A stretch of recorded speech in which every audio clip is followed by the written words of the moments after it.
Full Kahani Watch. Rampur नामक एक छोटे और सुंदर गांव में रामू काका अपने परिवार के साथ रहते थे। उनके परिवार में उनकी पत्नी सुमित्रा और बेटा राजू थे। रामू काका के लिए उनकी पुश्तैनी जमीन ही सब कुछ थी। वे सुबह सूरज निकलने से पहले खेत पर पहुंच जाते और शाम ढलने तक पसीना बहाते।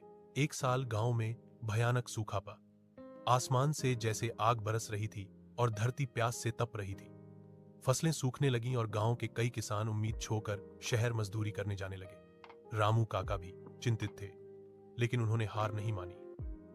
उन्होंने अपने परिवार से कहा, यह धरती हमारी मां है, हम मुसीबत के समय इसे छोड़कर नहीं जा सकते। सुमित्रा और नन्हे राजू ने रामू काका का हौसला बढ़ाया। पूरा परिवार एकजुट हो गया। वे दूर नदी से मटकों में पानी भरकर लाते और एक एक पौधे को सींचते। राजू स्कूल के बाद अपने पिता की मदद करता और सुमित्रा तपती धूप में भी उनके साथ खड़ी रहती। उनकी मेहनत और पसीने की बूंदों ने सूखी मिट्टी में जान डाल दी। आखिरकार उनकी तपस्या रंग लाई। कुछ समय बाद अच्छी बारिश हुई और खेत फिर से हरी भरी फसलों से लहलहा उठे।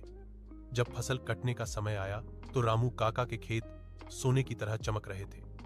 उस साल उनकी फसल पूरे गांव में सबसे अच्छी हुई। दिवाली पर उनके घर में खुशियों के साथ साथ समृद्धि भी आई। कहानी की सीख। मॉरल।